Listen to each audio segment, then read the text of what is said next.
welcome to week 5. I'm going to go ahead and go over the lesson directions with you. If you have any questions at the end, go ahead and email them to me or shoot me a message on ClassTag. The first slide you'll go ahead and look at is the ELA vocab, 10 new words for the week. Please familiarize yourself with them, look them up, use them during the week, and then when you feel most comfortable, take the vocabulary test. The second slide of mine is the ELA story. Its journey is lesson 16, Riding Freedom. Watch it, listen to it, read it, enjoy it. It'll help you to answer the comparing and contrasting questions on the next slide. You are going to be comparing Charlotte, which is the main character, to other passengers. You will be asking yourself questions like, how are they alike? How are they different? How are they similar? The next slide is a try it on your own with using the same skill of compare and contrast. Please watch the brain pop before you begin. You're going to read the short story and you're going to use the information to complete the Venn diagram. On one half, you're going to be writing how the city is different from the country, and then in the center of the Venn diagram, you'll be talking about how they are similar. The next slide is our IXL skills to practice. I've updated them, so on our rainy days or if you have any downtime, please use that as an end of the year review.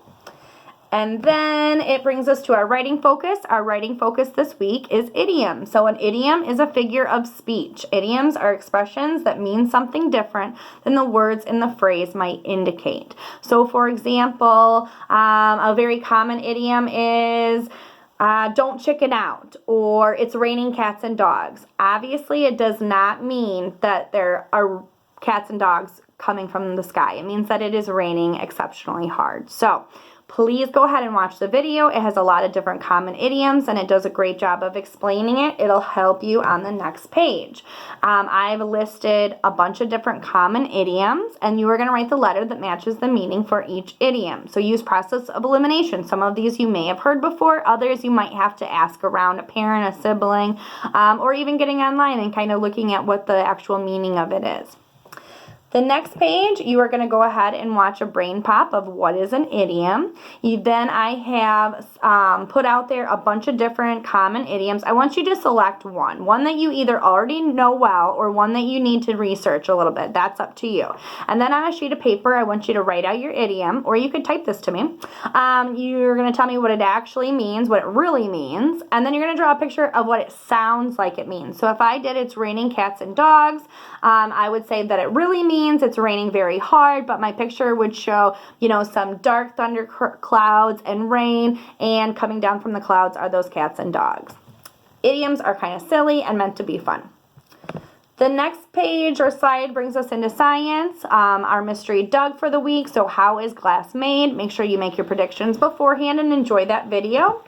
And then it kind of follows up from last week. We were talking about light.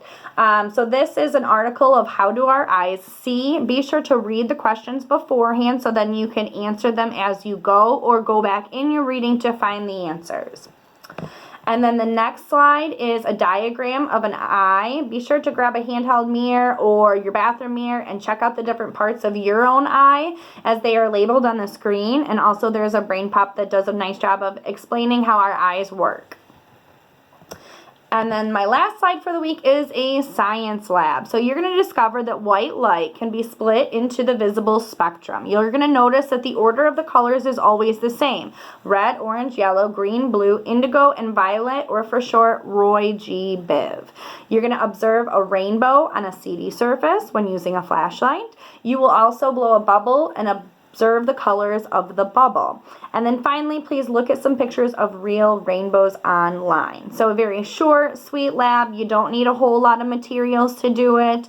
Enjoy it. Send me what you found. I love hearing from you. I love getting the emails from you.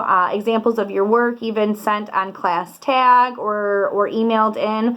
I miss you guys so much. These lessons are way more fun to do in class with you than alone on my computer. But I know that we can't be together yet.